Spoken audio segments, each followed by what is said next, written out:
Mm. Oh, Are you driving? Oh, I was on I'm the on the train. train. Sorry. I'm in the Oh, car. okay. You're Well, on the bus. Okay. I'm We'll milking meet in a the cow, middle. actually, because we're in Delaware. Get out of the way, you Delaware hippie. Right. Now, this one was a tough one. Yeah. We started off on the wrong foot Tough one for many reasons. when we had to do Pet Cemetery to represent. So we were all this is the most difficult one since then, I think, because what we try and do on Septic Shock Road Trip is we try and represent the golden age of independent horror filmmaking, regional, state by state. So anything up until from the 60s up until late 80s is fair game. But yes, with Pet Samatari, we were just outside of that, and it wasn't really a independent, more of a big studio film. And this time, Delaware has come up short. Apparently, they just don't make. They didn't make horror films apparently in Delaware. And I still find it slightly difficult to believe that there wasn't one filmmaker who made like a drive-in horror film in the 60s or the 70s. I mean, but I couldn't find one. I looked. I even went and asked other people. I asked Stephen Thrower and put it on his page, and no one could think of a proper golden age independent regional horror film out of Delaware. It could be. I mean, again, I don't know much about Delaware even as a state, but it could be something to do with like maybe it's prohibitive to make movies there. Maybe they have like overly taxed for arts projects or something, maybe, there's got to be a reason why people don't make it there, right? So yeah, well, I mean, to be fair, I didn't look like I was specifically looking for horror films, right? I mean, yeah, of course, yeah, it might be right, hilarious comedies out of Delaware. I don't know. or okay, right. Because I wasn't looking for that, but you could be right. You could be right. So we were kind of reduced to looking outside our normal remit. So we're in the 2000s, and so we're talking about now quite very well respected genre filmmaker Ty West, right? Recently, the kind of double bill of X and Pearl seem to be getting horror fans creaming their jeans. Right. Even though I don't really understand why. Yeah. Have you seen either? I've seen X. I saw X too, and I don't know. I mean, a lot of people, same thing. They were so excited about X, and I don't know. I saw it, and I think, I mean, it's the point where I think I saw it, but it had like no real impression on me at all. That I was like, it's the point where like I have to think, it's like, did I see it? Yeah, I think I saw it, but I'm glad to hear you say this, because I found it out a few of my other buddies who kind of keep up to date with horror more than me, and they were very much along with the consensus that Ty West is kind of considered a bit of the next generation kind of an X. That's why I understand it, that he's sort of like this. He's like the new Tarantino or Eli Roth or whatever of whatever you want to say. Like that's kind of like the horror, of the new wave, whatever. But and I was like, I know maybe I need to go back and watch it again, and I haven't seen Pearl, maybe, so it has something to do with it. But I don't know. I didn't. I was like, that guy, that movie. Why that movie? I was just sort of like so. But I'll give it a shot anyway. So it's not that X was terrible, but it was just people were talking about it like someone had fucking rewritten the rule book or something, and I thought, it's just a throwback to old 70s regional horror, and not particularly doing anything new or great, or nothing against it, but just the fact that everyone was banging on about it. The one film of his I haven't seen, and is kind of his crossover one that he made after the two we're going to talk about today, which people say it was his best one, so maybe that is House of the Devil, right? Have you seen that? All right. I haven't seen that one. No. Also, I heard good stuff about The Innkeepers. How about The Innkeepers? No, The Innkeepers is rubbish. I would say whereas X was, The Innkeepers was rubbish. properly terrible, right? Yeah. No, I haven't seen House of the Devil either, so. Oh, well, there we go. Oh. Maybe if we see House of the Devil, we may become Ty West fans. I don't know, but and how about Them? Have you seen Them? No, I haven't seen that one either. I think I've only seen the Innkeepers actually. Oh, actually, that's a show. Never mind. Sorry, that's a TV show. But see, the thing is, I know some people don't like the Innkeepers. So if it was just the Innkeepers, I would say, okay, I've just seen the wrong one. But the fact that I've seen X as well, and I definitely know that's one that people love. Yeah. I suspect my guess is House of the Devil might be okay, but I am gonna be surprised if I really love it, because I think I've just parted ways a little bit with modern horror fandom. Ty West is just one example of well, because that's kind of interesting, because I generally prefer modern horror. Yeah. But even I was just kind of like a little underwhelmed by it, and definitely underwhelmed by today's offerings. So so I don't know. I'm not sure. Maybe I just don't get it, or maybe I need another viewing. I'm not sure, because I mean, generally speaking, I would prefer modern over the so-called golden age. But yeah, I don't know what's going on with this age. So we'll see. Yeah, well, so Ty West is a native of Delaware, I believe, and so this is his feature debut and his follow-up, The Roost and Triggerman, at least partially, I think mostly filmed around Wilmington, Delaware, and this is the best we could come up with, so this is what we're rolling with for Delaware. So yeah, The Roost, 2005. I mean, basically a story about four friends en route to a wedding, getting a car stuck on the side of the road in the middle of the night, in the middle of nowhere, get attacked by bats who seem to zombify people, and there's like a bit of a barn.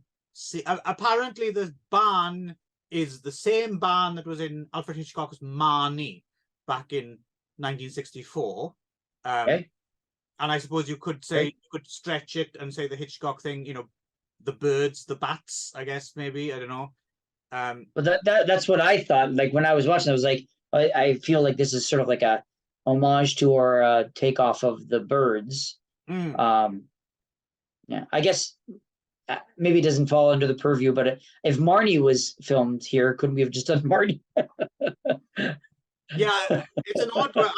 I was quite impressed that a barn would last that long. Yeah, right. Yeah.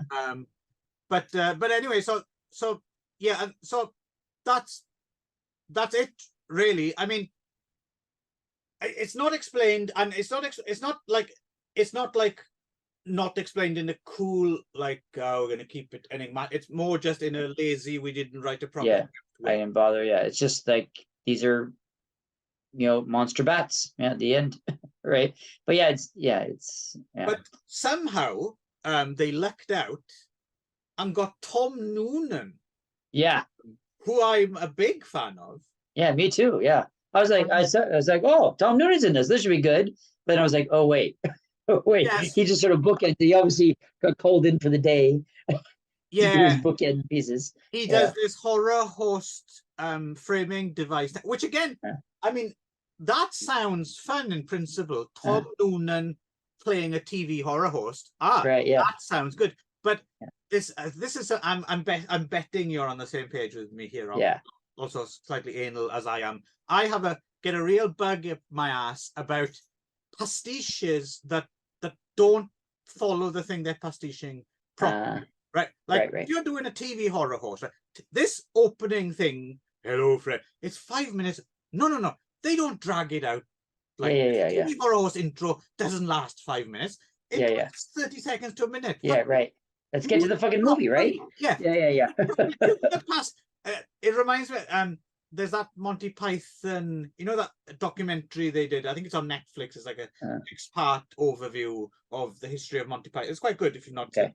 I would recommend it. But Steve Coogan turns up, and he's very much like kind of like he's funny talking because something that annoyed him when he was growing up, and Monty Python would be on, and the next day kids would be acting out the sketch, and he'd be going, no, it didn't go like that. And he was like the human VCR, right? Like Yeah, right, yeah. Steve Coogan out to act out the scene exactly. And I'm totally with him. It's something that annoys me when people get things wrong about.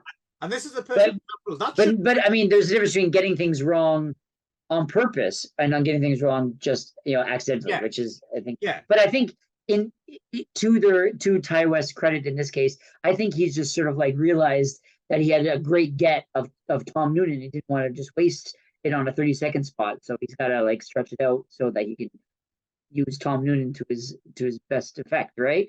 Right. Yeah. Right. Yeah. And also pad the movie, which was very padded already. It doesn't really have a proper ending, right? They just back to Tom Noonan going, oh no, you must go because the master is home. And again, see, that should at least be 5 minutes of pleasure. Tom Noonan as horror. That's like, right. It hadn't even occurred to me to have Tom Noonan as a horror host. But as of course, you see it, you think, that's the best idea I've ever heard in my life. And they fuck it up, right? So there's that. I mean, maybe I'm being slightly unfair. It's not like the worst film I've ever seen or anything, but again, it's like, in fact, I we'll get to the second. I thought the second film we're going to talk about was a little bit better than this one, but oh really? Yeah, but I don't. There's not much to say about it, really. I mean, no. He really, really loves his lingering shots. I think that's he thinks that's his. I think I can't even remember watching X, but I'm wondering if that's sort of his sort of like director stamp.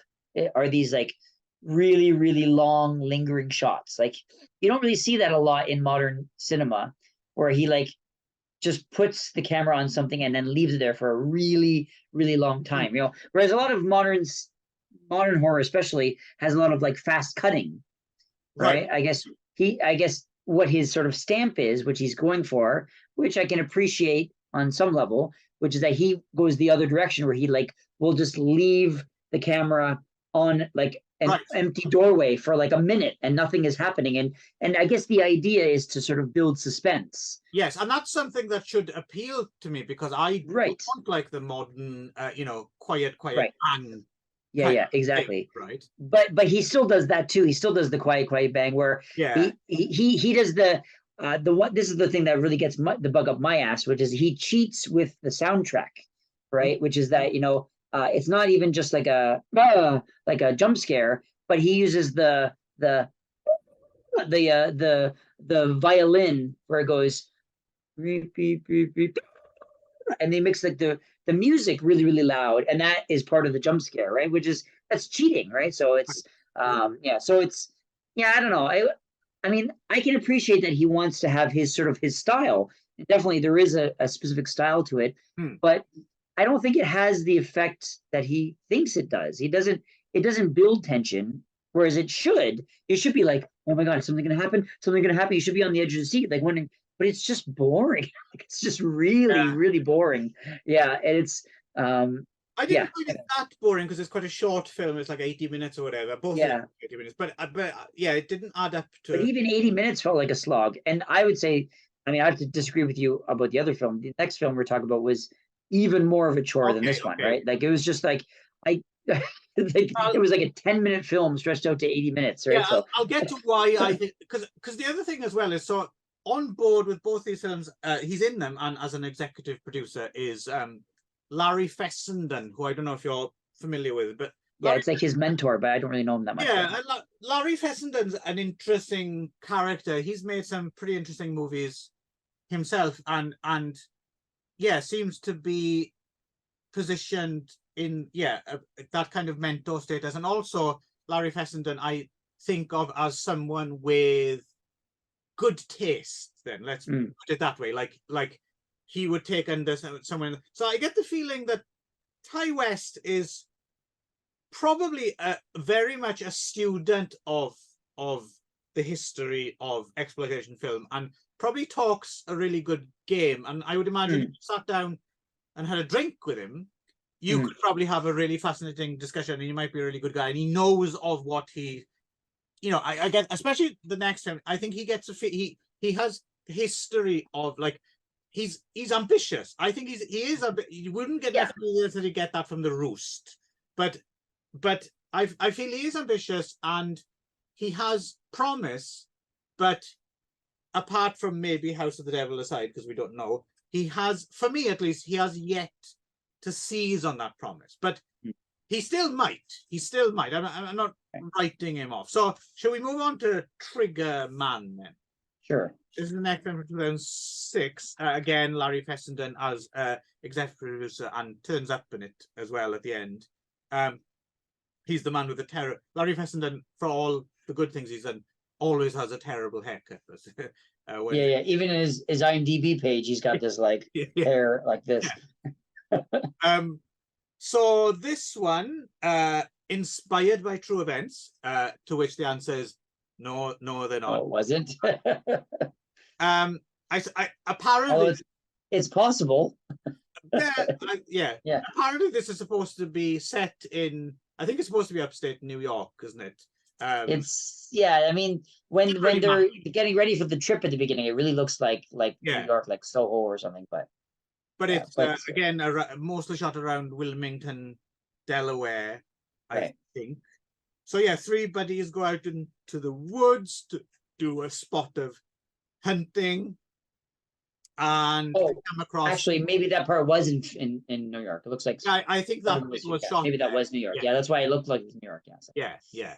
And they go out into the woods for a spot of hunting, and they happen across, like, they find just some big old abandoned factory or something, which is exactly the kind of place actually that if you were to stumble across that, you'd think, okay, I've got the location for our low budget film, right? And from what I understand, the way I read about it was, so Ty West made the Roost, and it did amazingly actually did get a certain amount of traction, but not much. So from what I understand, they said, well, let's make another film, but this time let's really strip it down, so we don't, waste more resources. Let's just try and calling card, build a kind of suspenseful minimal film. My guess is I was thinking, watching, even though the story is kind of different, in the back of my mind, I was thinking he's going for like a dual vibe. Right. Which we've spoken about before on the show. Yeah. I think he was going for that because it's very much, someone starts shooting at them and they don't know who. It's never explained who it is. I mean, you see who they are, but you don't really know why they're doing it, right? So. No. Yeah, eventually you get to see who they are, and eventually it's just one guy left behind, and he's just trying to survive in the woods with a rifle, and that's it. And like you said, it is kind of a short film stretched out to feature length, and the overall result, I agree with you. I don't think it really merits that length. But the one thing I would say about Trigger Man is, unlike the Roost, if I'd have only just seen the Roost, I wouldn't have given it a second thought. But this is the film I kind of see why people would have, or why Larry Fessenden or some other people, why they would see promise in Ty West, because he does have a grasp on kind of trying to ratchet the tension up via a stripped down minimalism, and it is, you can tell, even though he doesn't pull it off, you can tell that he knows about Duel and Spielberg, and you can feel it.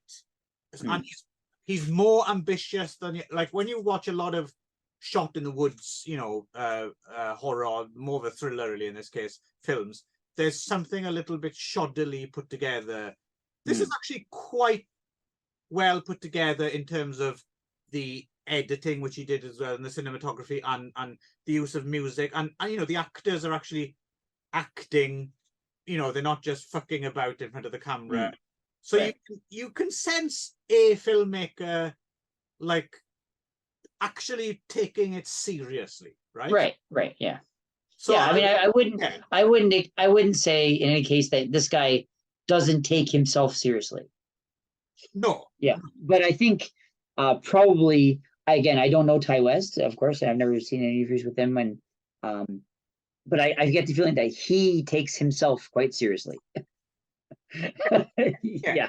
So I think, yeah, I don't know, but yeah, I definitely think as you said, all of that. I think he's knowledgeable. He knows about that stuff, but I think I know what he's going for. Definitely, I know what he's going for, but I don't think he was successful in the least of getting that right. So yeah, I would even say I think he's definitely talented as well.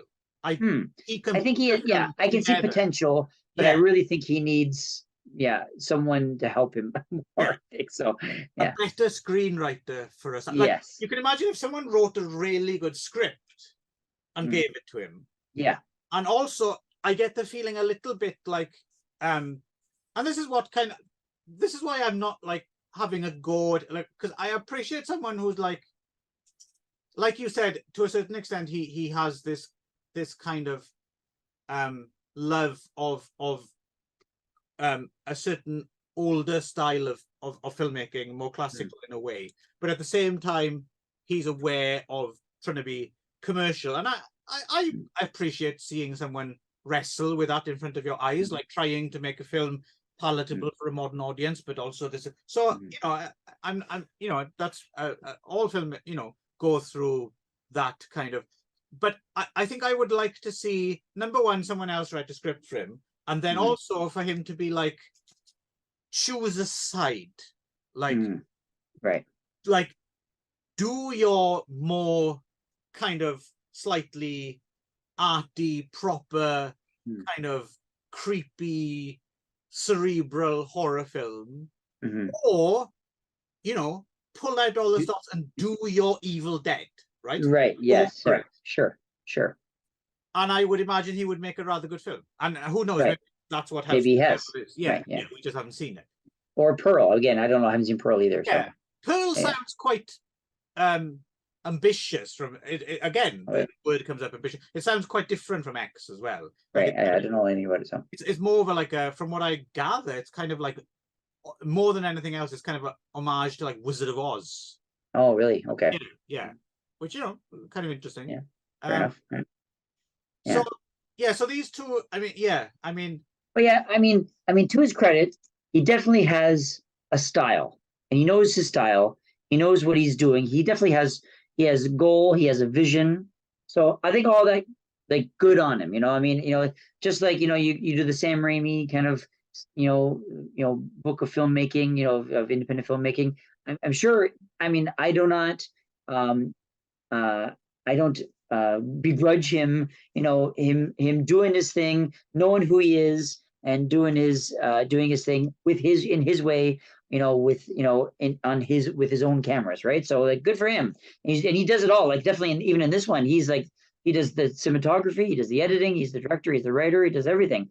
But I think it wasn't fun to watch at all. Like, it's not. I mean, good on you that you know who you are and what you're trying to do. But I mean, at some point, like, it was like, I was like, I can't believe I'm still watching this. Like, I see it slightly more of a slog than many of the movies that I've seen in a while. Like, I see it slightly differently from you, see, because I think his problem might be that I think he's aware of, because he's, and again, I appreciate this as well, that even though he's very much a fanboy, he doesn't overdo the fanboy. The fanboy thing's there. He's in all these films, but he's not pushing that fanboy thing, which is something that I always appreciate, because that shit, to paraphrase Quentin Tarantino, that shit gives me a headache, man. Again, Quentin Tarantino's example is spot on. Like when you're watching a horror film and the characters are like, oh, Inspector Romero meet Detective Argento or something like that. Oh yeah, right. You're like, oh no, this is horrible. So he doesn't do that, but I feel he is wrestling a little bit with maybe having not found his style, because I think he is like doing this and he wants to do that, and he wants, I'm wondering if maybe he hasn't found his style yet. It might be the problem. Yeah, but I think also at the same time, like as I said, he's a lingerer, right? He definitely likes to have these really long, slow shots. Like there was a shot in Triggerman where they're sitting on logs, and I timed it. It was actually like 1 minute and 10 seconds of them literally just not saying anything, just sitting on a log. And it was, if you fast forwarded through it, it was almost like there was a freeze frame for like more than a minute of them just sitting doing nothing on a log, right? So and I'm like, sure. I mean, I get your vision. I know that this is sort of like ratchet because that something's coming. Something's coming. Yeah. But I don't think it was earned yet. I think you got to. He didn't earn that style yet. I think he needed to have something that would earn the patience that it needed for that movie. And I didn't have the patience for it yet. So and it was Plus as well, I feel if you're going to do things like that, you have to choose the right material. So that too. I think if you're shooting, for instance, on 35mm and you've gone to the trouble of lighting a scene and it's just a rich composition, right? Then that is something you can linger on. But when it's kind of crappy shot on video, grainy look, and you're just looking at a very non-composed scene, like it's not, then that stretches it a little bit as well, right? Because depending on what you're forced to look at for half, right? So it was, I mean, it was too bad. I mean, again, I can see the potential. I can see why other people might see potential, and I can see that he really knows what he wants to do. I think we just need more work on it. It's like he's got to go back to school a little bit, I think, so I think he needs someone to help him out a bit. Yeah. I've no doubt that maybe one day he will, because like I said, I think there's a reason that people like Larry Fessenden support him, because I think, he's probably had conversations with Ty West where Ty West has expressed what he wants to do, and maybe what he wants to do is awesome, but he just hasn't found a way to get there yet.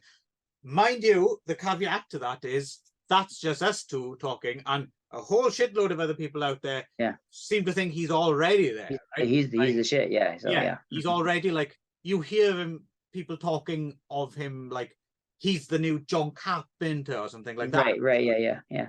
And I mean, again, I haven't seen a couple of the newer ones, so fair enough, whatever. But I mean, definitely these do feel like first movies.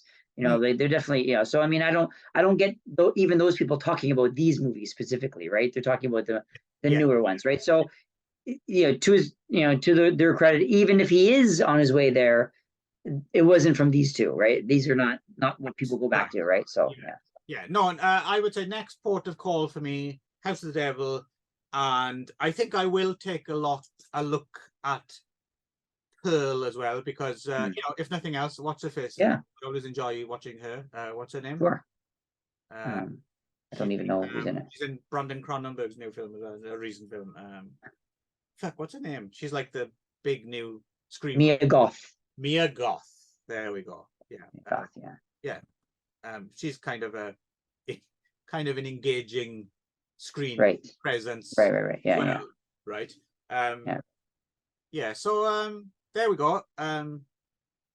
That's what we came up with Delaware. I'm not sure if we're off yet. I have to take a look at the map, but hopefully maybe Richard Pickens more in our kind of wheelhouse. Although it's kind of interesting to deviate a little bit, I suppose. Sure. Yeah. And I wouldn't do it unless I was forced to do it. So So that's something.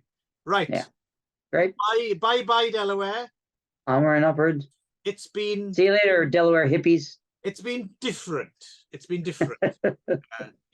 So now we can get in a boat and we can cross the Delaware like this. Isn't it George Washington? Isn't it?